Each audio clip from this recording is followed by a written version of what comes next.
घर के आंगन से एक उदाहरण दूंगा। मुझे पता नहीं हमारे मित्र अग्रवाल साहब की कसौटी पर वो कितना खरा उतरेगा कि नहीं उतरेगा, लेकिन हमने तो जिंदगी कोई देखा है, किताब तो पढ़ी नहीं जाता, तो जिंदगी से उदाहरण दूंगा। घर में कोई संकट आ जाए, कोई बड़ी बीमारी लग जाए,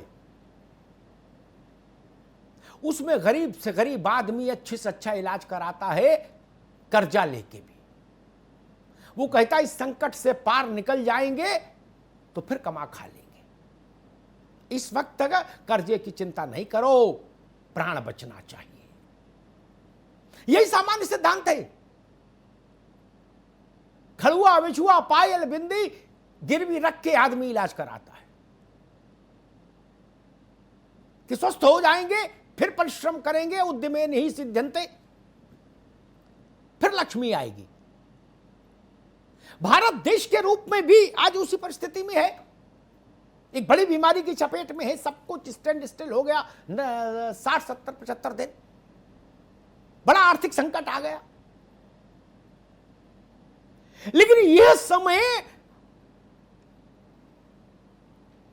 उतना ही संवेदनशील है, इसमें अगर जरा सी धुरी इधर या उधर गलत झुक गई तो लम्हों ने खता की है, सदियों ने सजा पाई।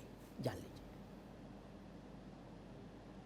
हो सकता है अच्छा अर्थशास्त्र हो सकता है हार्वर्ड यूनिवर्सिटी के प्रेजेंटेशन में उसका उल्लेख हो सकता है अर्थशास्त्र में नोबेल जीतने वाले उसकी पैरवी करें, सो व्हाट।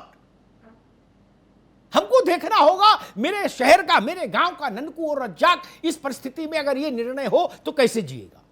कसौटी यहां होनी चाहिए खड़ी, बाकी सारी बातें बाद में देखी जाएंगी।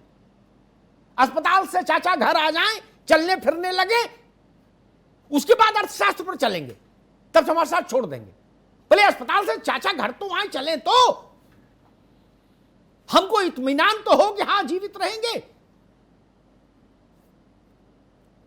पहली प्रायोरिटी यही होनी चाहिए। हम जानते हैं कलेक्शन कहां से आए, और ये बात केवल मैं ही नहीं जानता, ये बात राजपाल कश्यप भी जानते हैं, प्रदीप सिंह भी जानते हैं, हरनाम सिंह भी जानते हैं, इस देश के लोग जानते हैं, वो उतने विवेकशील हैं। कभी जयप्रकाश जी ने कहा था कि इस देश का आदमी अशिक्षित तो हो सकता है लेकिन अज्ञानी नहीं है, वो देश का अच्छा बुरा समय समझता है।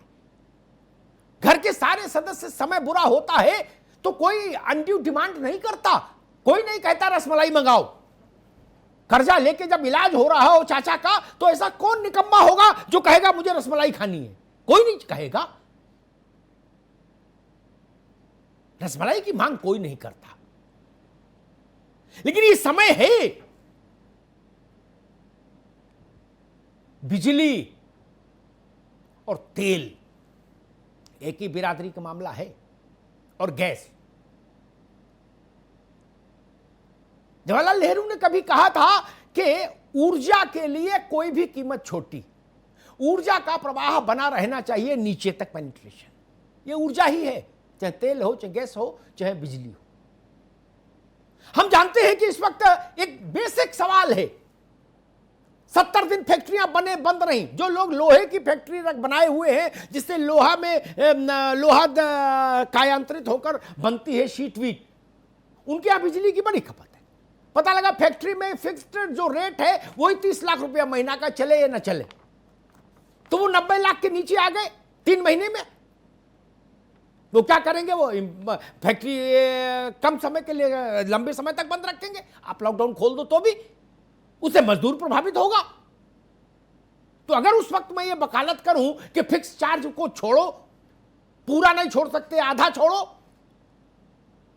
तो ये तो करना होगा। ये घाटा तो सरकार को सहना होगा लोक कल्याणकारी राज्य में, चाहे वो राजस्थान की सरकार हो, उत्तर प्रदेश की हो, मध्य प्रदेश की हो, हरियाणा की हो, पंजाब की हो, कहीं की हो, किसी पार्टी की हो, और केंद्र को सहना होगा। इस वक्त अगर हम ये सोचे कि सारा रेवेन्यू हम तेल से निकाल लेंगे, नहीं, लोगों की कमर टूट जाएगी। अब ये 100 पर पहुंच जाए 10 दिन के भीतर तेल, कितने लोग हैं जो भरवा पाएंगे? फिर कैसे होगी खेती बाड़ी, कैसे होगा जीवन जगत का कारोबार? फिर वो ये समस्या पैदा हो जाएगी। इस वक्त नुकसान सहकर भी लोगों को रियायतें दी जानी चाहिए। राजकोषीय घाटे से बाद में निपटा जा सकता है, वित्तीय घाटे से बाद में निपटा जा सकता है। पहले 135 करोड़ लोग हैं, इसीलिए मैंने वो उदाहरण दिया।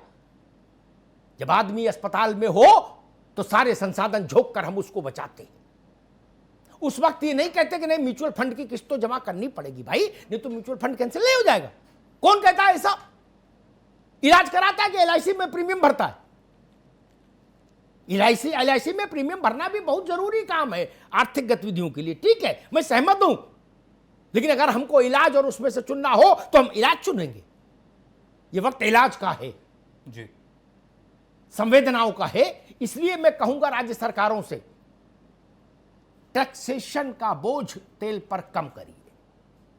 सारी पार्टियां कहती हैं हम गरीब के साथ खड़े हैं, गरीब के लिए हैं, गरीब के लिए ही सोते जागते उसी का स्मरण करते हैं। ये कसौटी का समय है।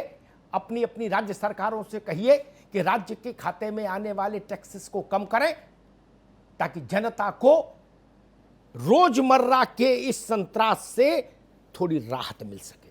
धन्यवाद।